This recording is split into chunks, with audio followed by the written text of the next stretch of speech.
The Word of God is alive and powerful, sharper than any two-edged sword, piercing even to the dividing asunder of the soul and spirit, and of the joints and the marrow, and is a critic of the thoughts and intents of the heart.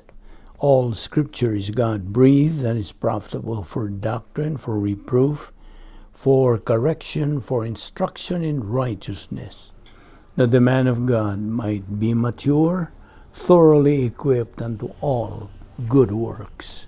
Study to show thyself approved unto God, a workman that needeth not to be ashamed, rightly dividing the word of truth. Romans 8:18. For I reckon that the sufferings of this present time are not worthy to be compared with the glory which shall be revealed in us. Jeremiah 17 verse 9. The heart is deceitful above all things, and desperately wicked. Who can know it? Mark 7:21. For from within, out of the heart of men, proceed evil thoughts, adulteries, fornications, and murders. Proverbs 9:11. For by me thy days shall be multiplied, and the years of thy life shall be increased. John 10 verse 10. I am come that they may have life, and that they may have more abundantly.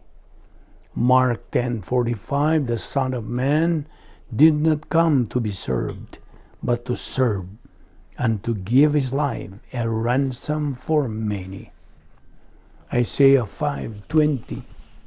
Those who call evil good and good evil are as good as dead, who turn darkness into light and light into darkness, who turn bitter into sweet and sweet into bitter. Before we start our Bible study, nining adlaw, gikinahanglan ang atong pagsusi sa atong tagsa-tagsa kalag. Kung nanapapag kita'y mga sala, kay kini kung dili na ito isugid, nga ito sa tubangan sa Diyos nga mahan, mahimo lamang kining babag, makaali, himo kini nga a barrier to our study of the Word of God. Busa, ikinahanglan itong susihon, ang atong kalag kung nanapapag kita'y gitinir nga mga sala. So 1 John 1:9 nagamando ka na to, if we confess our sins, God is faithful and just to forgive us our sins and to cleanse us from all unrighteousness. For you, unbeliever, believe on the Lord Jesus Christ, and thou shalt be saved. Acts 16:31. Busa sa hilom, magandam ta sa atong kaugalingon. Let us pray.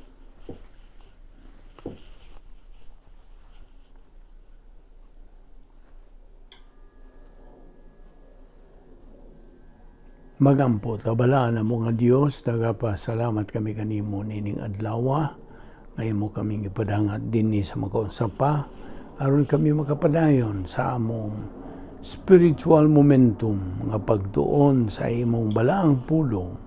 Nagampo kami nga imo kaming tultulan o pasabton o klaro sa imong mga katuoran, nga among pagatukion nining adlawa. Salamat sa grasya. Kini among pagtuon sa pulong sa Dios.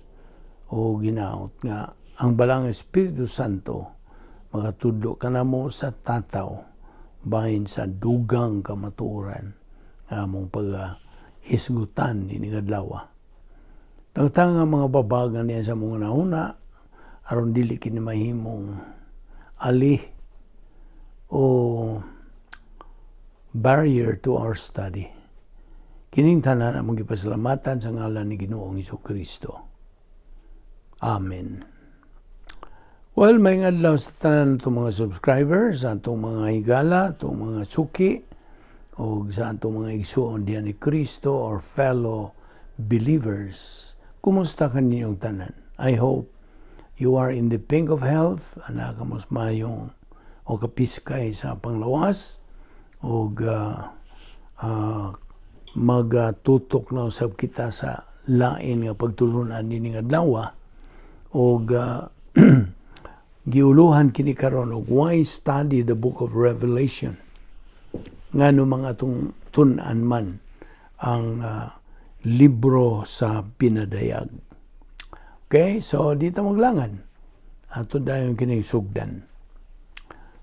Una sa tanan, ang pagsakgaw sa simbahan. Now, ikaw matataod nang nagasunod ning atong ministry, nagasabot kag unsa kining akong gisgutan nga rapture, pagsakgaw sa Binisaya. Kini mao ang laingan usab niini mao ang pagkabanhaw sa simbahan, resurrection of the church. Now, kay kini mao may musunod nga kalihukan nga giandam na sa Dios alang kanato mga magtutuo. This is the next number in God's prophetic incidents or events. So mao kini ang atong look forward ingon nga mga Kristohanon, mga sakop niining katuigan sa simbahan under the church age. Now, ang pagsakgaw ato namang natunan kini every now and then, may tabo kini matod pa sa gisuwat dias 1 Tesalonica Kapitulo 4, versikulo 16. 1 Thessalonians 4:16. Nga nagkanayon sa in English. The Lord himself shall descend from heaven with a shout, with the voice of the archangel, and the trumpet of God, and the dead in Christ shall rise first, and that we who are alive and remain shall be caught up together with them in the clouds to meet the Lord in the air, and so shall we ever be with the Lord. Now, human ining maong dako nga hitabo sa kasaysayan sa tao. After the rapture, which is otherwise called resurrection of all believers, sa tibuok nga kalibutan, ang Diyos dili mo ingon nga, okay, let us get this thing over with. Human akos tao og sa kalibutan. So, ato na lang ning hukman kining tanan nga mga di magtotoo. No. Dili mo ingon ang Diyos niya na. God does not say that. The interesting thing with Almighty God, after the rapture and the beginning of the 7-year tribulation period, kay mo man mo banos, musunod dayon na sa rapture, is He would dispatch 144,000 Jewish witnesses aron sa sangyaw ngadto sa kalibutan, and then he would send these duha nga dili kasagaran, dili katuuhan, gamhanan kini sila nga mga saksi nga maoy mo sangyaw ngadto sa tibuok kalibutan. Kaya sayon ka, naibaw ka man tingali, nga una pang atong Ginoong Jesucristo mubalik din sa yuta, o He will stay and wait all believers in midair dito sa panganon, o kana mo ang rapture. Now, sa di pa kini may tabo, paminaw, there's going to be a great falling from the faith. Now, human gyud sa rapture, o mupuli ang pito ka tuig nga tribulation period, o sugod kini, there's going to be the greatest evangelistic crusade nga may tabo on planet Earth. Now, ang pinadayag Kapitulo 11, versikulo 3, nagkanayon, and I will give power to my 2 witnesses, and they will prophesy 1,260 days. 1,260 days. Clothed in sackcloth. Panaptong sako mo ilang ibiste. Now, kining maong duha ka mga saksi, dili lang kay mga simbolo lang kini sa balaod o sa mga propita. They don't represent the Old and the New Testaments. Kining duha ka mga saksi, actual gining mga tao. They are actual people. They will speak and they will perform miracles. Now, ug ang tibuok kalibutan will know about that. Masayo ang kalibutan.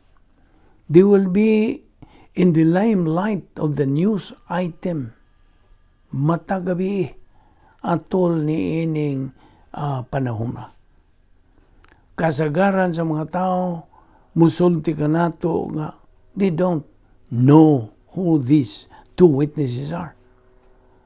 Well, nagtuwa ko nga kining duha ka mga saksi, mao ang pagbalik nila ni Moises o ni Elias nganhi sa kalibutan. Now, what's this? There is going to be a great revival on this earth nga pinanguluhan ni ining 144,000 ka mga Hudiyo nga mga ebangelista. And the star preachers are going to be Moses and Elijah coming back to this earth. Now, are you getting the picture? Karon, nakuha ba nimo? We believe this is true. Tungod kay kining duha ka mga saksi, nagkatukma man. Kasaghanan ni ining maong nahitabo atol sa kinabuhi nila ni Moises o Elias. You see, when they were on this earth pa. Kaya ba ka, this is what happened. For example, panalitan ha. Diha sa kanang Malakay, no? Kinis Malakyas, propita ni siya. Og mihimo siyang panagna, he predicted nga si Elias moabot pag-una sa dili pa mubalik si Jesus aron sa pag-andam sa dan. Now, diha sa Malakyas, Kapitulo 4, kini na kanayon, Behold, I will send Elijah the prophet before the coming of the great and dreadful day of the Lord. And he will turn the hearts of the fathers to the children, and the hearts of the children to their fathers, lest I come and strike the earth with a curse. Now, ang pulong sa Diyos na kanayon, nga sa dili pa ang atong Ginoong Jesucristo mubalik, the second time, kini si Elias mubalik, he's going to return. And certainly, this would qualify, he would come back sa dili pa may tabo ang tribulation period to be one of the witnesses. O ang pagbalik ni Jesus is at the end of the tribulation. Ang iyang ikaduhang paganhi, second advent. And also, Elijah never really died. Yun siya mamatay, did he? Because, you know what? Elijah was taken up into heaven, just as the 2 witnesses will be taken up into heaven. Ebaw ka ba na? O kining duha ka mga saksi will have the same power to withhold pagpugong sa uwan, just as what Elijah did dito sa daang pagigsaad. Inomdom ka? Miingon siya nga, it shall not rain except by my work for 3.5 years. Now, that is what the 2 witnesses do. Mukha na ilang himuon. O kini si Elias, may He called down the fire from heaven. Did you know that he is the only prophet dito sa daang Visayan to call down fire from heaven? O karon dinhi niining tribulation nga may tabo. They are calling down fire from heaven. So ang Biblia na kanayon nga kini mahitabo. And it's going to take place soon sa 3 ka tuig ug 6 ka buwan. And that was the duration of the drought niyadtong panahon ni Elias dinhi sa yuta. So I believe nga ang unang saksi mao si Elias, the Old Testament prophet. Okay? O ang ikaduha nga saksi, I believe, mao si Moises. Now, we have some good reasons to believe that. Si Moises ug si Elias already have appeared together once, di ba? Since they supposedly left the earth.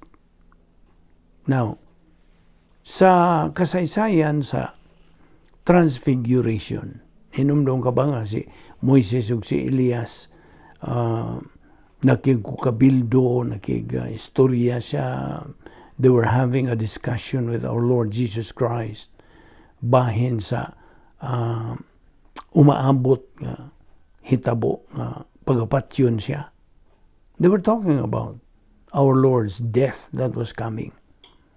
So they had already been together dito sa Mount of the Transfiguration.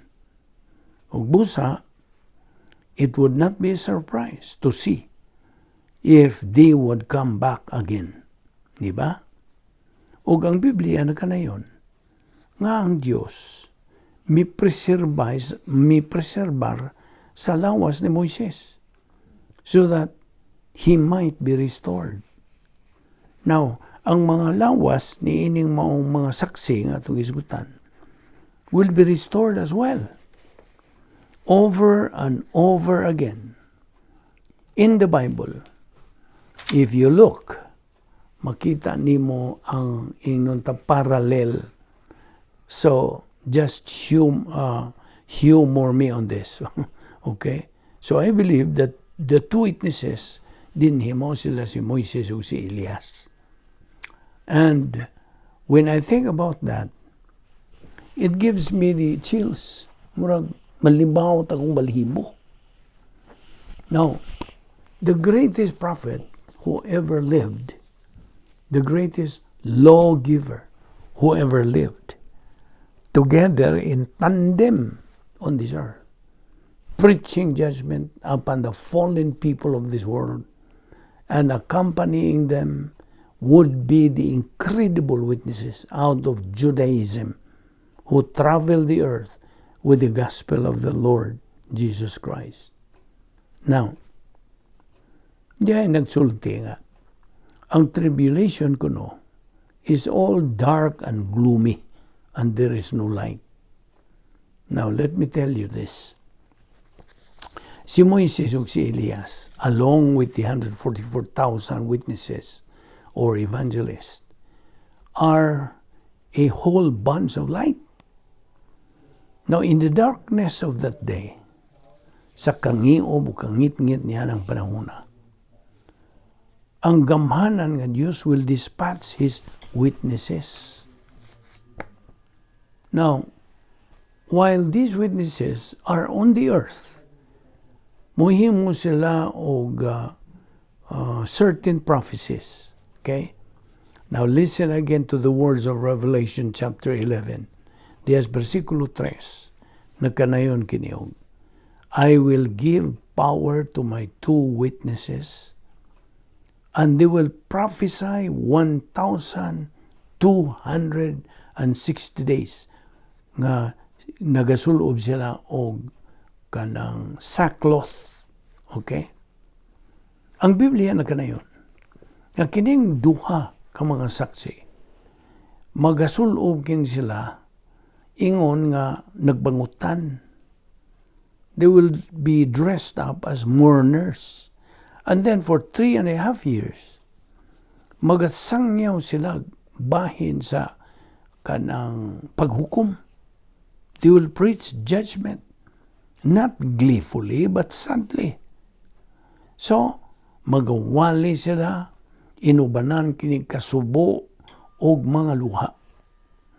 Muingon sila ngadto sa mga tao nining kalibutana, if you think what is happening to you now is bad, take note. If you don't repent, it's gonna get worse. Moto'y pahimangno. Now, ang mga saksi, nagsulob lagi sila og sako nga kanang panapton, wearing sackcloth. Now, magatindong sila sa mga dapit nga publiko, public places, o syagit sila. Okay? They will cry out to the people on the earth, maarang dawatan ninyo ang Mesiyas. No, na ilang singgit nga to sa mga tawan. Please accept your Savior. Now, kay ang hukom nagsingabot. If you don't receive Him, you're going to perish. Now, of course, the Bible tells us that diha sila'y ingnon ta gahom. They have some power that was unique nga validated their ministry. Now, how do you know? Kining duha ka tao were just two cooks. Mangluto lang sila, standing on the corner, preaching like sometimes you see people do, even today, di ba? Well, ang ilang gahom, naagihulagway alang kanato diya sa ika-11 ng kapitulo. Now listen carefully. And I will give power to my 2 witnesses, and they will prophesy.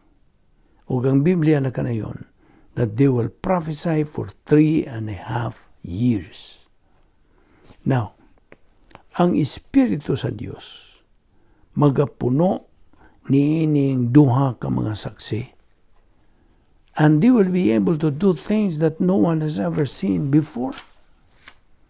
Ang ilang pagwali, ana ay pagkabugat will be powerful. You know, wa may mausay, say this as a preacher, wa may bisag kinsang muangay sa pagwali bahin o paghukom. Nobody. And nobody likes to preach on hell sa impyerno. Ug wa gyud mo angay sa pagsulti ngadto sa mga tao nga kung dili sila maghinulsol adto sila magakinabuhi didto sa eternidad sa linaw sa kalayo. But let us just pause this question for a moment. Suppose it is true. Panalitan, tinuod yun eh. Panalitan, kung unsang gisulti sa Dios, I mean sa pulong sa Dios, sa Biblia, tinuod. That if we reject Jesus Christ as Savior, wa na'y laing pagi. That Jesus is the only way, the only truth, and the only life. O why makaadtong ngadto sa amahan gawas kung pinagi kaniya. Suppose that is true. Just for a moment. And I know it's true. Sayo na ko nga tinuon ka na. You can suppose it's true. What kind of a person would a man be who knows to be true and never told anybody about it? Ay uban mga ingon nga some churches of our nation and around the world, there's going to be great day of accounting. Alang sa mga pastor magtutudlo nga wa gyud nila sultihi ang ilang mga katawhan sa ilang kongregasyon bahin sa kamatuoran, bahin ining umaabot ng paghukom. Now, paminaw, and get this. For everyone word nga litukon ni Ginoong Jesucristo about heaven, musulti na siya katulo ka mga pulong bahin sa impyerno. Wag yun niya likayi ka na. He never tried to sneak in under it. He never said, I don't believe it exists. He spoke more about it than he spoke about heaven. Mas daghan siyang nasulti bahin sa impyerno kaysa langit. Panalitan. Sa kaso nako, I underwent a triple coronary heart bypass 25 years ago. And I had a very excellent cardiologist surgeon. Panalitan. Ang kadtong cardiologist nako, kinsa bisan tudog nasayod siya, I had that heart disease.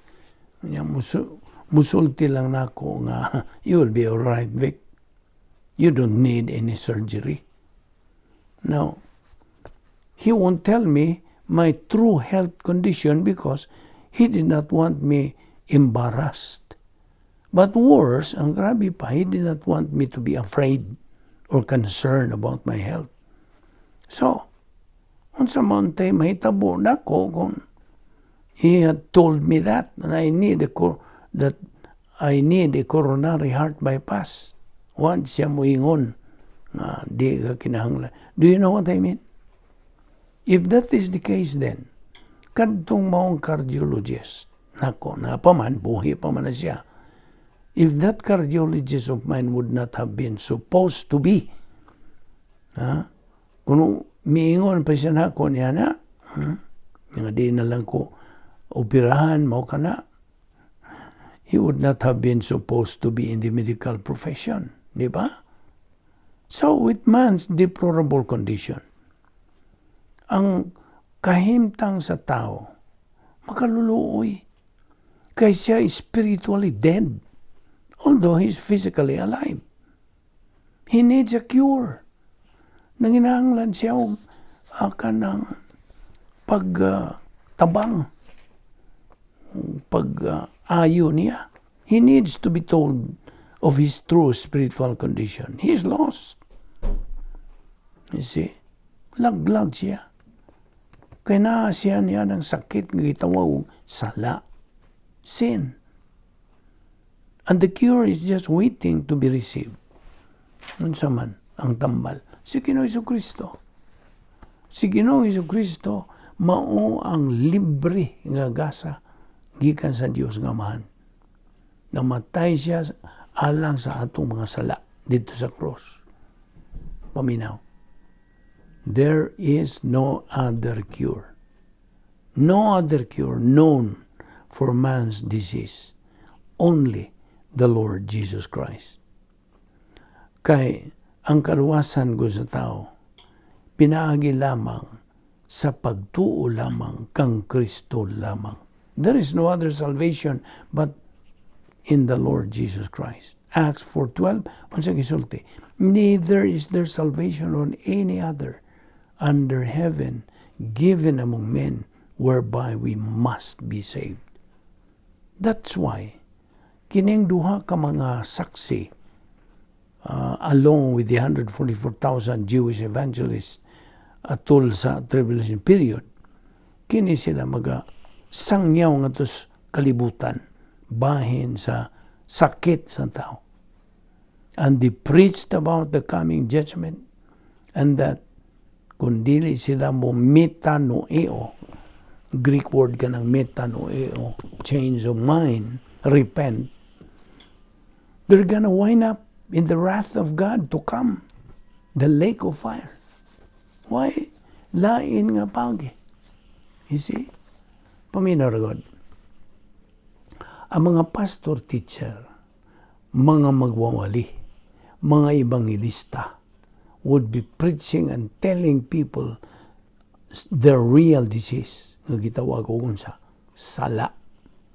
Ug kining maong sakit, that sickness can take you to hell if you don't get cured. Kung dili ka matambalan, naman na. Adto ka mudritso. I have the good news. Sa luyo nini na ako'y maayong balita. We have the cure.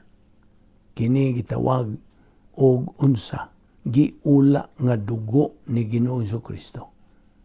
Giula ang dugo. ug dito sa tribulation period, that is exactly what the two witnesses, along with the 144,000 Jewish evangelists, are going to do. Mao na ilang buhaton. They're going to tell the world about their sickness, their disease, ug nga ang hari sa mga hari ug Ginoo sa mga Ginoo umaabot na aron iyang istablisar ang iyang gingharian dinhi sa yuta sud sa pila ka tuig at 1,000-year period. Literal na ang usa ka libo ka tuig.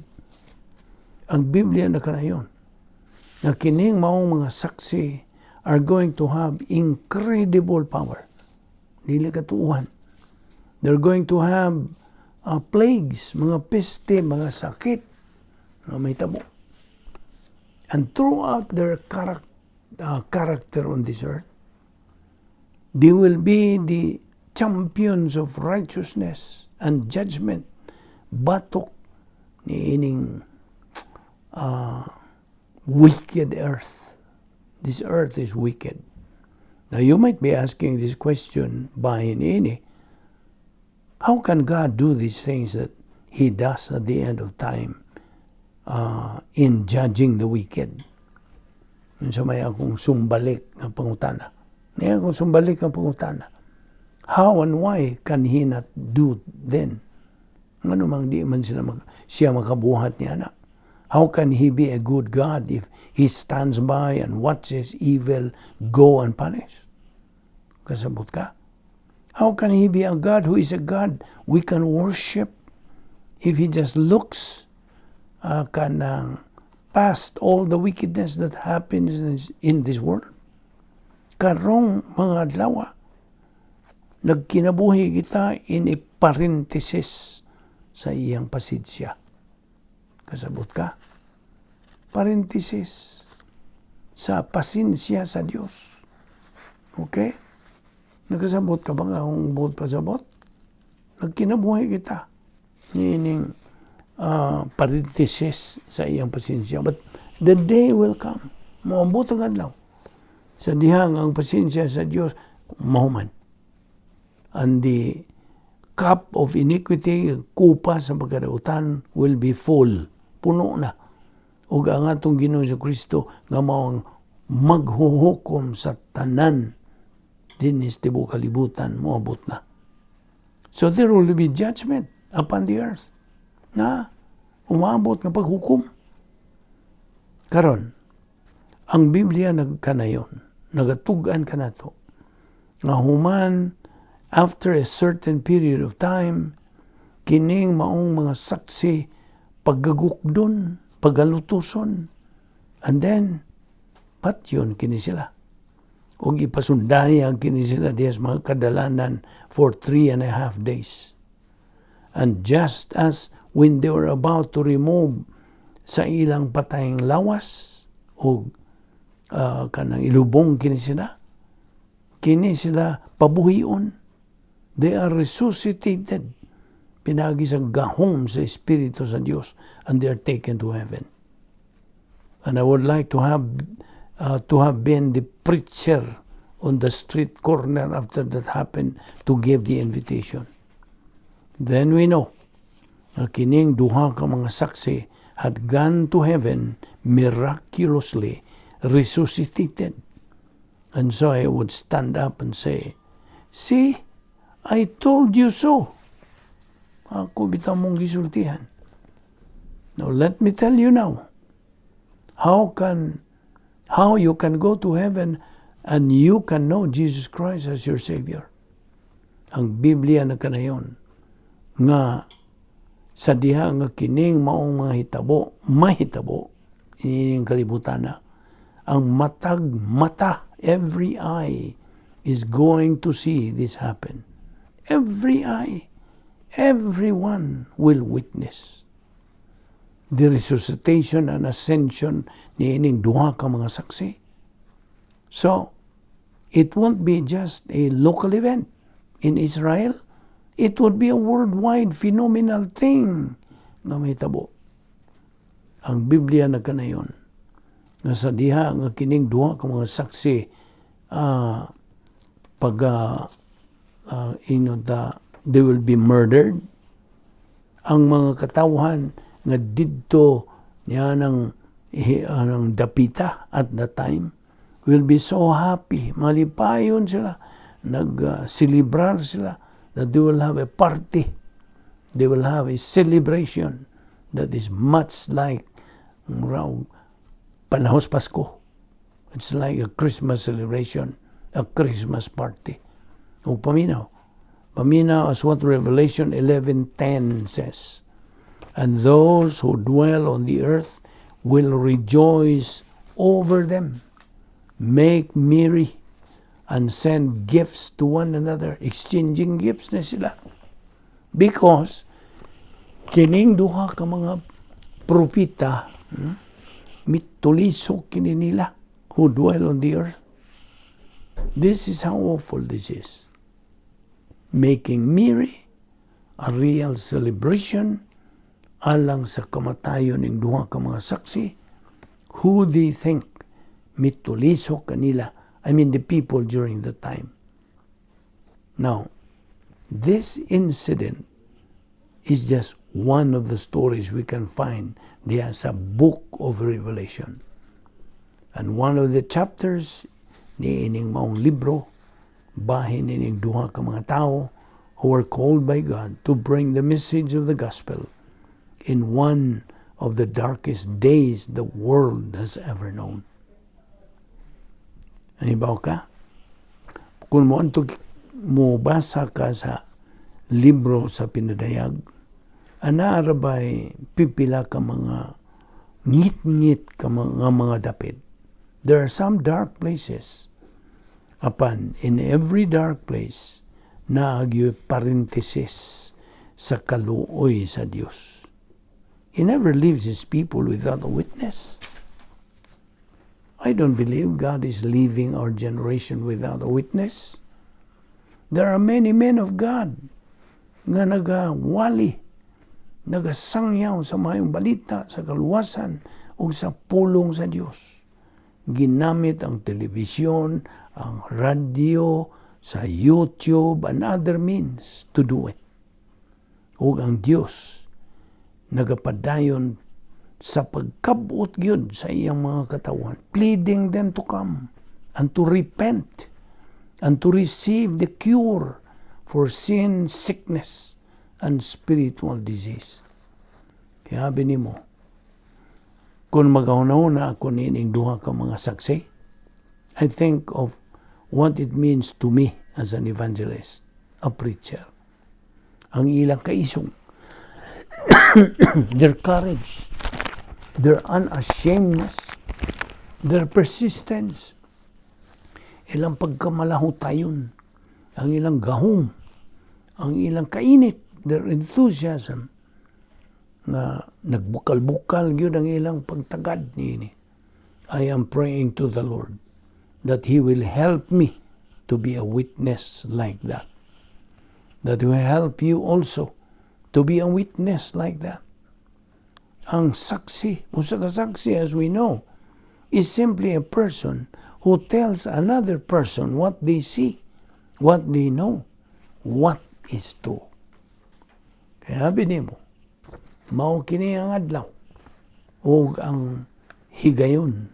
This is the day and age. Sa dihang kita mag-andam for this time that's coming in the future when we, ingon nga mga katawhan sa Dios, kinahanglan nga we will be on fire with the gospel of Jesus Christ. Kinahanglan mainiton kita. By this time, we ought to be well-versed about the gospel.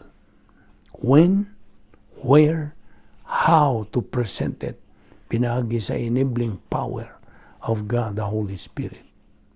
Si Ginoong Jesucristo is coming back. And when He comes back, ang Biblia na kanayon, those who have not believed in Him will stand before Him at the great white throne judgment. And they will be judged on the basis of one thing, is their name written in the Lamb's book of life. And if their name is not found written in the Lamb's book of life, sorry, they will not be allowed to enter heaven. Question: how does one get one's name written in the Lamb's book of life? Tubag. Pinagi sa pagbutang sa ilang pagsalig, pagtuo, ngadto kang Ginoo Kristo alang sa ilang kaluwasan. Imo na ba nang gibuhat? Have you put your trust in Christ alone? Salvation is faith alone, in Christ alone. Busa, magampo ta. With your heads bowed and your eyes closed, we are going to close our Bible study nining adlaw, directed toward those who are without Christ, without hope, without eternal life. Kini maong higayon, a moment in your life. No matter what you are thinking, no matter what you are believing, it's a moment of consideration. It's a moment to put everything else out of your mind.